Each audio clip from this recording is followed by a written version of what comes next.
Today our topic is engineering ethics. What are the ethics in engineering?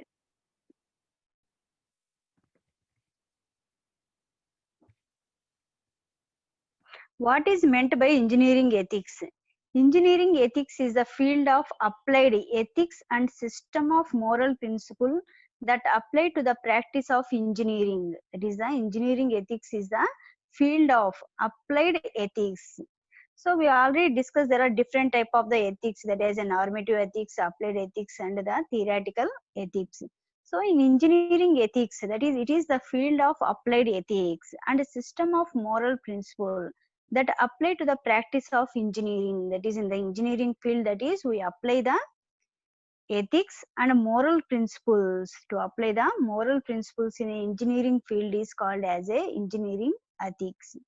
Next one, that is compromising the safety. Compromising the safety beyond the level of acceptable risk leads to disaster. That is the, if there is no ethics in engineering field, that is by compromising the safety beyond the level of acceptable risk leads to disaster. It causes different type of disaster. For example, that is a Bhopal gas disaster. That is a Bhopal incident is the one of the disaster that is by compromising the safety beyond the level of acceptable risk, so it leads to disaster. So by this is the one of the best example why we follow the ethics in engineering field. Next of is the senses. The senses are normative and descriptive senses. So normative sense means correct way of doing something, that is to do something in a correct way. That is one of the sense in a engineering ethics is to do in a correct way, to do something, anything in a correct way is a one of the sense in a normative. In a sense of descriptive, actual way it was done. Actual way it was done. Next of all is there are two approaches to engineering ethics. What are the two approaches? Microethics and macroethics. That is the approaches of engineering ethics are divided into two. First one is microethics and second one is macroethics. What is microethics? Everyday problems of engineers life and engineers office, that is the everyday problems are called as a microethics. Everyday problems where the engineer face in his life and and the engineer's office, that means if the engineer is available in the office, what are the normal problems or everyday problems that he face. So in this problem, that is to follow some ethics is called as a microethics. So microethics means as a, it tells about a single engineer or individual engineer in his day-to-day life, in his day-to-day life or in his office, what type of the problems he was facing, what type of the problems he was facing. So that some type of the problems he was facing is, that is, if the engineer face the problems with the laborers or employees, that there are not came as a in time to the company or the office, and some type of the day-to-day activities are, that is the some type of purchasing of raw material and some type of constructions. So what are the different type of problems that the every day to day life the engineer faces is called as a microethics. And next of all is macroethics. Macroethics means social problems, social problems that often ignored until a disaster happened. That is a macroethics means a social problem. Social problem means as engineers. So that is ethics means, that is the engineer faces some type of social problems that often ignored until a disaster happened. By the help of microethics, there is not occur, that is the in microethics also, if there is no ethics in engineering field, it causes some problems. But when comparing to microethics, macroethics causes a number of problems under the disaster or anything occurred by the help of the, if you won't follow the macroethics, it causes very heavy loss to the society. So the social problems that often ignored. What are the social problems? So in a engineering ethics, so some type of the social problems means, that is the, if you take as a civil engineer, he does the, in a civil engineer, if you want to follow any ethics, automatically it causes the it causes a very high disaster by collapsing the bridge or by collapsing the building or apartment. It causes the heavy disaster to the society, like as sometimes some peoples are injured and some of the peoples are died by the help of the, if you want to follow the macro ethics in your engineering field. So that is the importance of a macro ethics. Is that is the macro ethics means social problems, and micro ethics means that is in his day to day life problems as well as a office problems. So the, when comparing to micro and macro ethics, so micro ethics does not cause the heavy problems to the society, but the macro ethics causes the different type of disasters to the society. For example, if you take as a Bhopal gas disaster as a one of the example, if you observe, that is by the mistake of the organization or a engineer, that is he does not take any safety precautions in an organization, so it causes a heavy loss to the society, that is by the death of number of people's injuries and and different type of the environmental pollution to the society. So these are the macro ethics. So the two approaches to engineering ethics are micro ethics and macro ethics. Types of inquiry in engineering ethics. The types of inquiry in engineering ethics is, an inquiry is any process that has the aim of augmenting knowledge, resolving doubt, or solving a problem. Inquiry means that is the aim of augmenting knowledge, resolving doubts, or solving a problem. So the types of inquiries are normative, conceptual, and factual. That is there are a normative, conceptual, and factual. So if you explain about the types of inquiries as a normative, conceptual, and factual, first of all, that is a normative. First one is a normative. So what is normatives? Normative inquiries in a engineering ethics. It is about what ought to be and what is good based on moral values. That is it tells about what is good based on some moral values. It clearly defines what is good and what is bad, and it distinguish between good and bad by the help of the some moral values.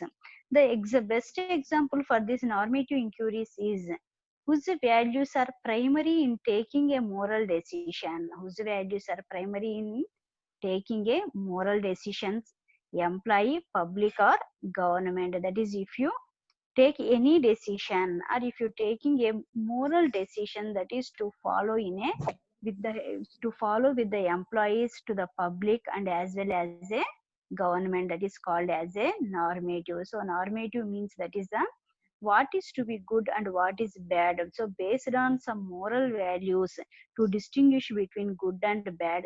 So these values are primary in taking some type of moral decisions to the employees, to the with the help with the public, and as well as with the government. So the normative inquiries are, that is to take the moral decision with the employees. So that is to take moral decision with the employees means that is the in the organization to take some safety precautions if the in the with the employees, like as if the employees enter into the organization which is released some type of pollutions, so that is to give some safety precautions or safety measures to the employees, that is to avoid some type of the disasters, and as well as the public. So public means that is the if the pollution is released from the industry, so it causes very harmful effects to the society. So avoiding this, that is to follow some moral values, that is to follow some moral values. One of the moral value is to establish the industry which is away from the society, which is away from the society, that is outside of the village or outside of the city. So that is the one of the moral value. And as well as government, so government, that is to follow some moral decisions in the decisions. The government also follows some type of the moral decisions to give permissions to the industries, to give permissions to the industries, as well as that is to follow the some strict rules for establishing the industries in a villages or cities. And next one is a conceptual inquiries is, It is that clarify the meaning of concepts or ideas or principles that are expressed by words or by questions and statements. That is the conceptual inquiries. That is, it clarify the meaning of concepts or ideas or principles that are expressed by words or by questions and by statements. For example, the best example for include this conceptual is what is meant by safety. What is meant by safety? That means what is the meaning of safety in the industry? How is it related to risk? How is it related to risk? That means if you won't take any safety measures, so what is the risk occur in a future? What is a bribe? So what are the effects by the help of a bribe? So that type of the conceptuals, the understanding about the, and it give the clarity among these concepts or principles or ideas are called as a conceptual inquiries.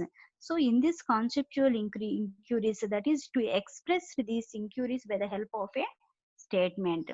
So for example, the best example is that is in, if you observe some type of production industries in outside of the industry, that means outside of the industry means that is the outside of the production, outside of the production or a factory.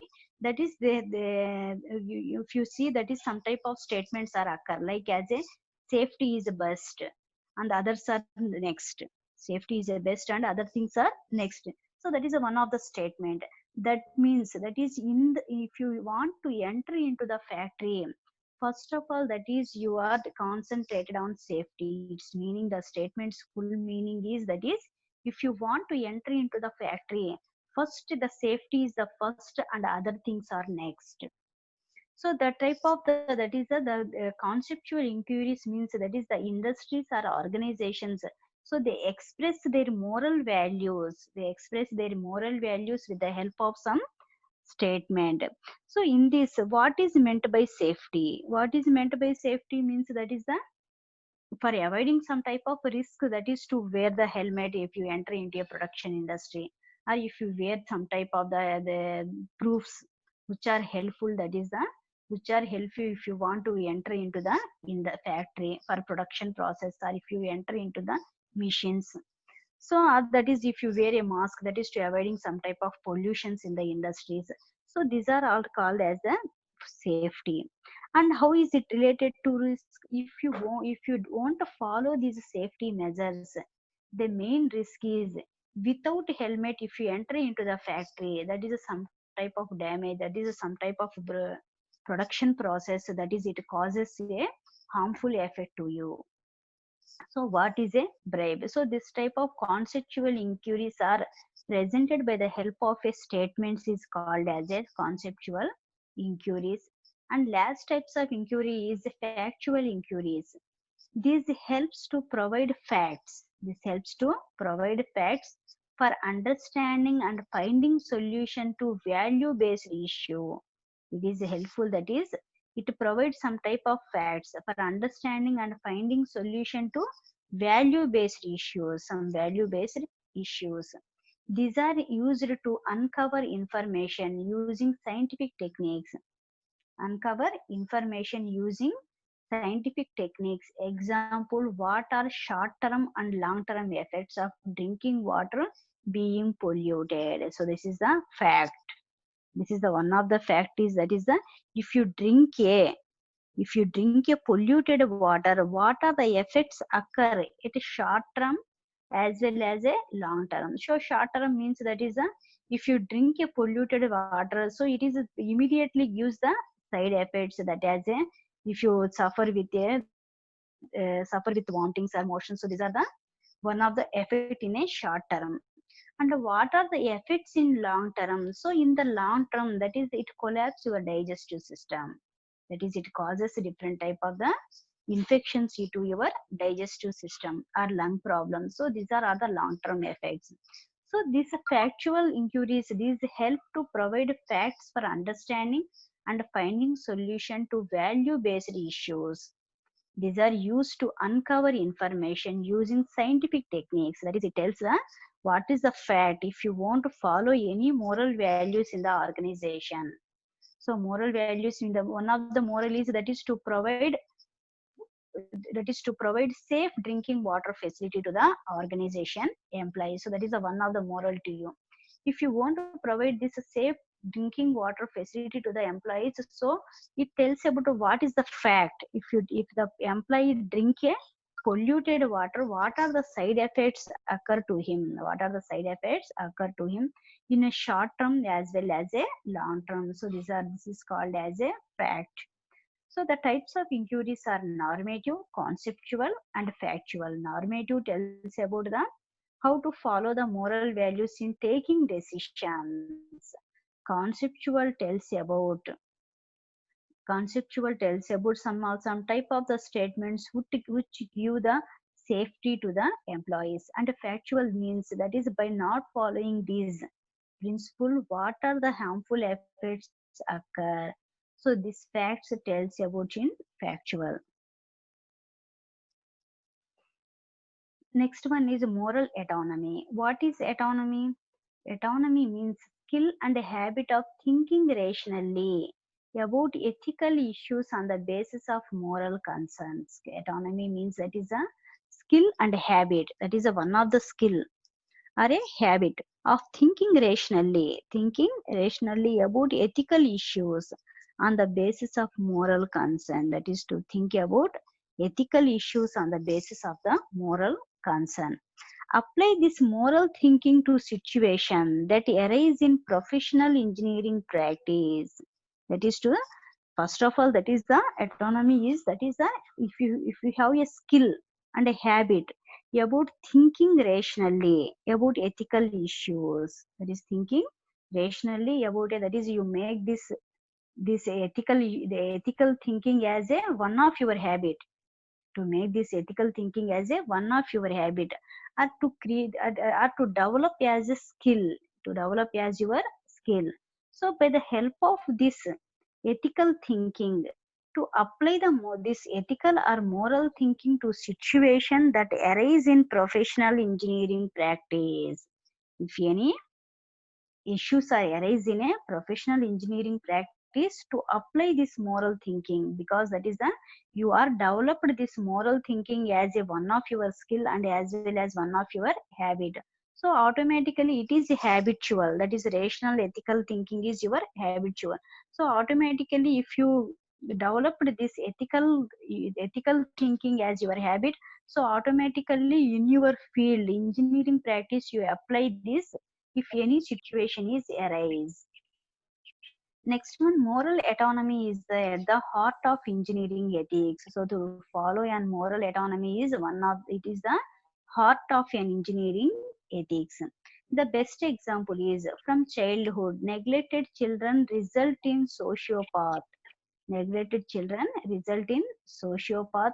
Sociopath lack of sense of moral concern and guilt. That is one of the example for a moral autonomy. So in this engineering ethics, different authors explain this engineering ethics with the help of different theories. The first theory is Kohler-Burke's theory. In this Kohler-Burke's theory, that is he introduced what are the different stages in a moral development. So in general, the Kohler-Burke is one of the psychologist, one of the psychologist. So that is the Kohler-Burke. So conduct different type of the experiments on the child development, child growth, and how the children are matured. So such type of experiments are conducted by Kohler-Burke. So in this point of view, you automatically enter into the moral development stages of a person or a human being. So Kohler-Burke explained the Kohler-Burke introduced a theory, so that is called as a Kohler-Burke's theory. So he explained in this theory that is what is an introduction to the stage of moral development. So Lawrence Kohler-Burke, who is he? Lawrence Kohler-Burke was for many years a professor at Harvard University. He is the professor at Harvard University. He becomes famous for his work there beginning in the early 1970s. He was famous at the time of the 1970s, that is by his works in a Harvard University. He started as a developmental psychologist. His career started as a developmental psychologist, and then moved to the field of moral education. Development, that is a developmental psychologist, means that is the how the children's development occur in different stages, as a childhood, teenage, or as a maturity stage. So what are the different developments occur in a human being? So automatically from developmental psychologist, that is, he moved to the field of moral education. Moral education. He was particularly well known for his theory of moral development, which he popularized through research studies conducted at Harvard Center for Moral Education. That is, he is well known for his theory is development is he his theory is for moral development. His theory is also a moral development. By this theory, he was popularized in a Harvard Center for Moral Education. So this is about the author, that is a Kohler-Berg. So the next, that is, we explain about, that is what are the different stages in moral development. So how the Kohler-Bergs introduced these different stages in a education field. So the Kohler-Berg's theory, this is Kohler-Berg's theory. This theory is a stage theory. This is also called as a stage theory. In other words, everyone goes through the stages sequentially without skipping any stage. If you observe the human life, that is each and every stage that is common to all the human beings. Each and every stage is common to all the human beings. If you are a great person, or if you are a very intelligent, or if you are a very foolish, anyhow every person is, that is the stages of the life are common, like as a childhood, teenage, maturity, and that is the old stage. So these are the different common through the stages sequential without skipping any stage. There is no chance to skip any stage. However, movement through these stages are not natural. That is, people do not automatically move from one stage to the next as they mature. As they mature. In stage development, movement occurs when a person notices inadequacies in his or her present way of copying with a given moral dilemma. With a moral dilemma. So that's different stages are common. So that is there are occur by naturally. That is childhood stage, teenage, maturity stage. So these are the occur as a naturally. But the moral development is not natural. That is, people do not automatically move from one stage to the next as they mature. In stages development, movement occurs when a person notices inadequacies in his or her present way of copying with a given moral dilemma. So these are not natural. These are occur, that is a development, that is a moral development occur the stage by stage by the help of copying to other persons, or seeing some incidents or some life experiences. So these are very helpful for development, that is movement of a moral development from stage to stage. According to stage theory, people cannot understand moral reasoning more than one stage ahead for their own. One stage for their head own. For example, a person in stage 1 can understand stage 2 reasoning, but nothing beyond that. That is, in if a person is in a moral development, if he is in a stage 1, can understand, but in stage 2, reasoning but nothing beyond that. Reasoning but nothing beyond that. So what are the different stages by the help of a Kohler-Berg's moral development? The stages of moral development is, there are divided into 3 levels. Overall stages are 6, but these 6 stages are divided into 3 levels: pre-conventional level, conventional level, and post-conventional level.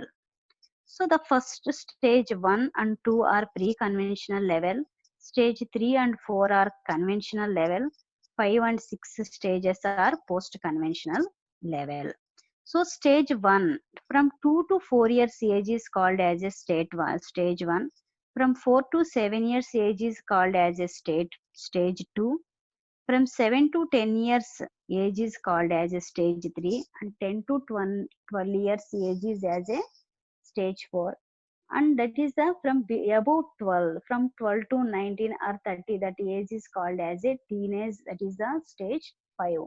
And next one, adult age, that is the from above 35 years is called as a adult age. So in this adult age is considered as a stage 6. So these are the different levels and stages of a moral development. So first stage, the age is 2 to 4 years. Obedience and punishment, that is a social orientation, is that is obedience and punishment. If you observe, that is the 2 to 4 years age, that is the children's, that is kids, they do not have knowledge about what is going, if you do anything, so what happened. So that type of the tech, that is the type of the logic is not developed at this age from 2 to 4.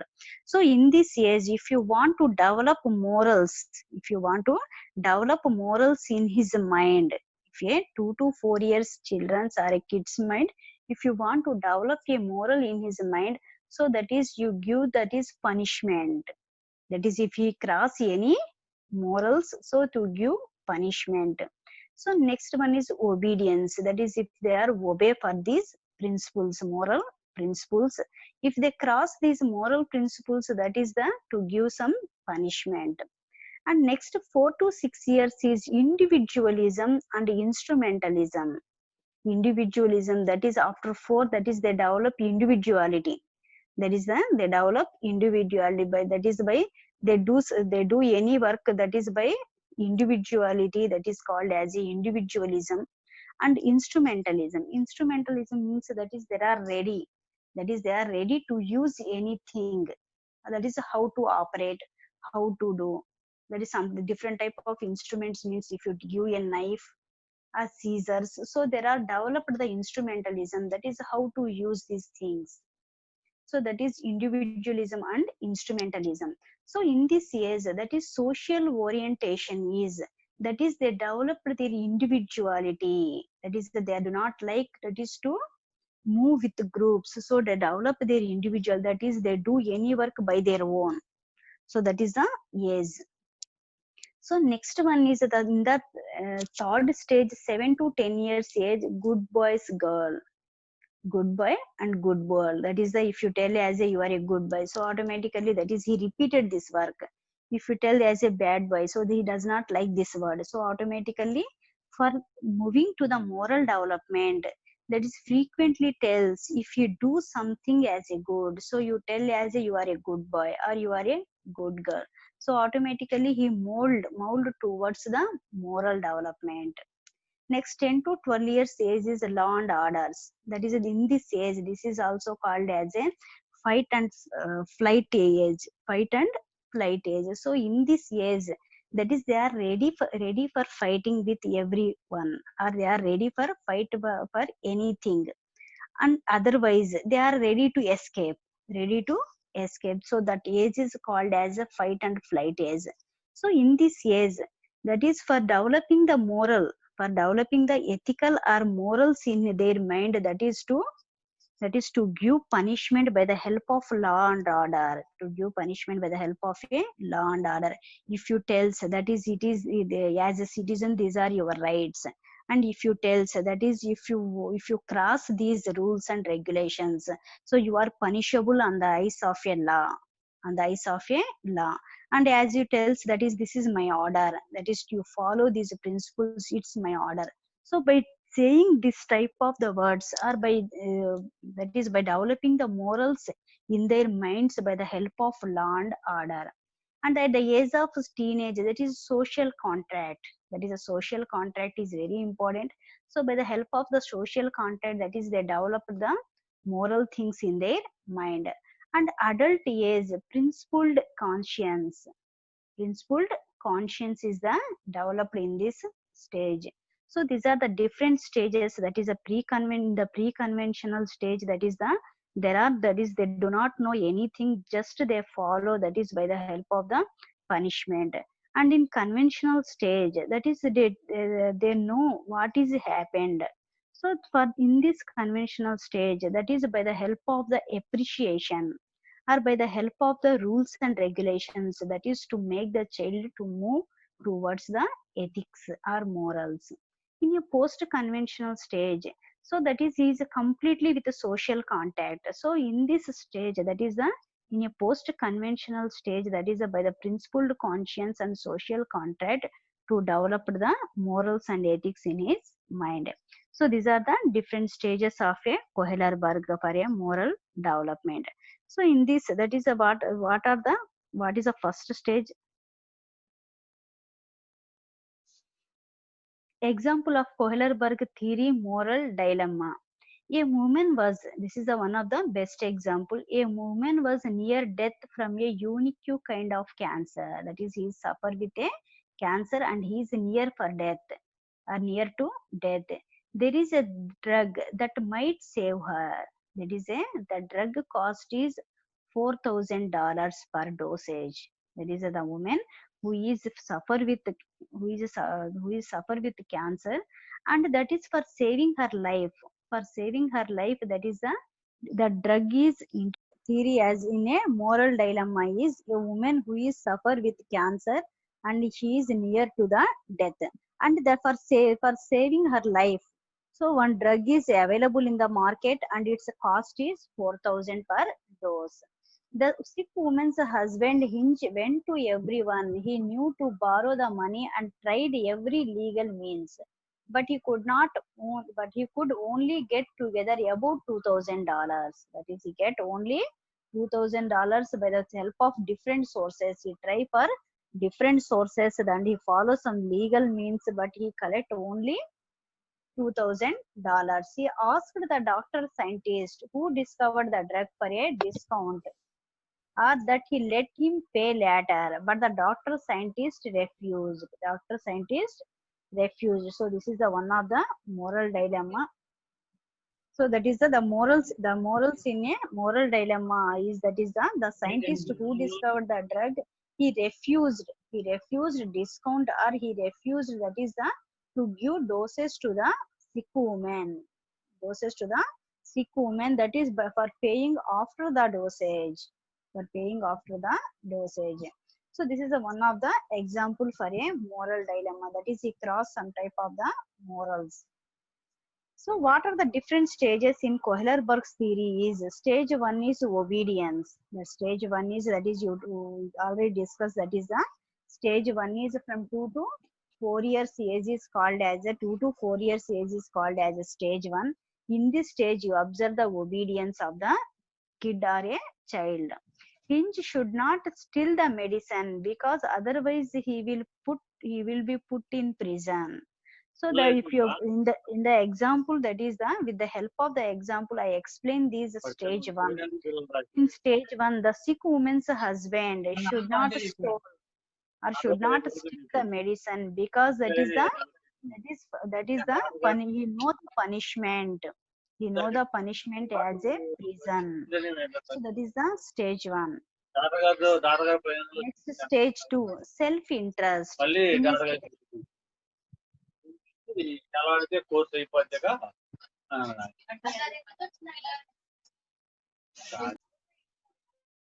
the first stage in a Kohler-Berg's theory is that is the with the help of the example as a sick woman. So in this stage, that is the husband of the sick woman does not should not steal the medicine because that is he know that is by steal the medicine he put in prison.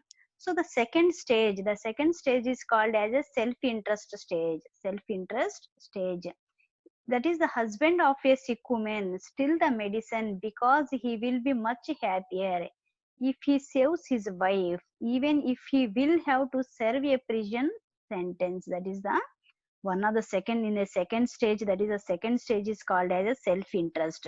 So in a self-interest stage, that is if he steal the medicine, that is he save his wife's life, so automatically he is happier even if he will have to serve a prison sentence. That is the second stage. In a third stage, that is a conformity stage, this is called as a conformity stage. Hinge should steal the medicine he cause his wife expects him. because that is his wife expects. This is the third stage, that is the conformity stage in Kohler-Burke's moral development stages. The third stage is the conformity stage. In this stage, if Hinge should steal the medicine because his wife expects it, his wife expectations is that is the his husband steal the medicine and that is he save her life. In a fourth stage is law and order. The fourth stage of a moral development is law and order. Hinge should not steal the medicine because the law prohibits stealing. That is the husband of a sick woman does not steal or should not steal the medicine because that is he is obey for law and order. So because the law is prohibits the stealing of a medicine. And fifth stage of a moral development is that is it tells about the human rights. Hinge should steal the medicine because saving his wife is more important than obeying the law. In this stage, that is the the what are the human rights, that is to save her wife life is the one of his right as a husband. So he is give importance to steal the medicines, and that is he tells the his wife life is more important than obeying the law.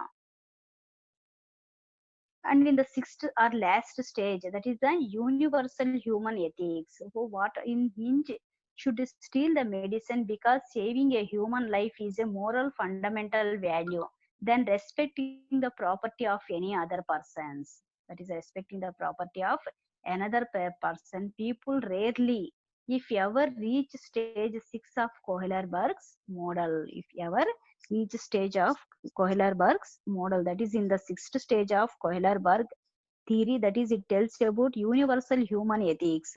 So in this universal human ethics, that is the then if you observe the human ethics or universal human ethics, to save one's life is important. To save one's life is the important. So this is the one of the human right. But people rarely, if ever, reach the stage of a Kohler-Burke model. So these are the six stages in a Kohler-Burke's models. Is that is the to explain this six stages by the help of a one sick woman as a example. So the first stage is a obedience stage, and the second stage is a self-interest stage, conformity stage, law and order stage, human rights stage, and last one universal human ethics stage. So these are the six stages of a